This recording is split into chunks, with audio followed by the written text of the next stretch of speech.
I remember being in school, taking notes and doing homework. Sweet, sweet homework.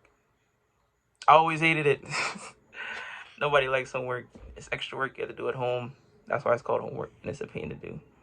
You just spend your afternoons slash nights working on it instead of enjoying your youth. It's usually excessively time consuming and frankly unhelpful. Homework is not a necessity. It's an accepted social menace.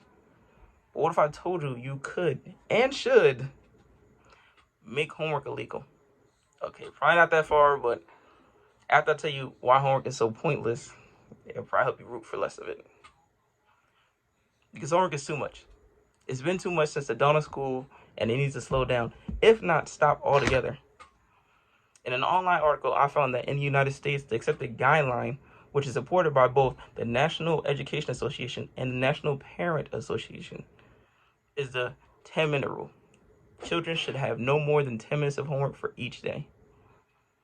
I personally have never finished all my homework in 10 minutes. It's ridiculous. I discovered that in 2013, a survey was taken of how much homework teachers typically give their students. From kindergarten to 5th grade is just under 3 hours. From 6th to 8th grade is 3.2 hours. From 9th to 12th grade is 3.5 hours. Considering an average school day is from 8:30 to 3:30, plus the 3 hours of homework, that's 10 hours of just school. A 9 to 5 is 8 hours. By that same logic, our kids are getting overtime without pay unwillingly.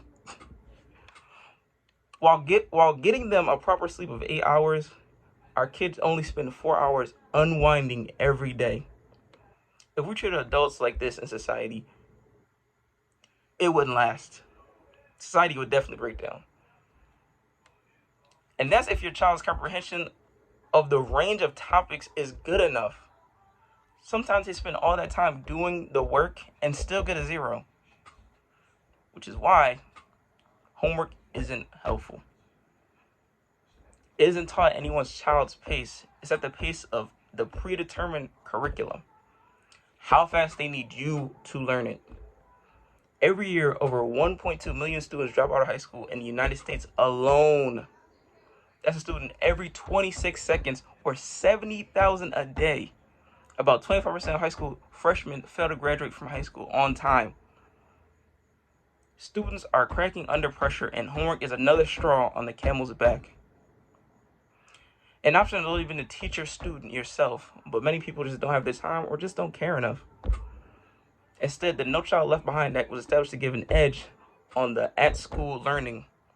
But shocker, research about the Education Trust shows that students in schools with a large percentage of minority and low-income students are more likely to be taught by teachers who are inexperienced and lack a major or minor in the subject they teach. Our students are basically being taught by other students. Homework is a real problem, and it's a burden to people's livelihoods. It's too mundane and too slow of a method for it not to work, at least not 100% of the time. We need to let our kids learn on their own pace while teaching them to do something they can actually understand. Doing schoolwork at home isn't a solution. It's a part of the problem. We need to find a better way to raise our children than just asking them to write on another piece of paper, but this time by themselves. Self-taught learning. A real solution to school is somewhere much deeper than giving them less homework, but it's definitely a start.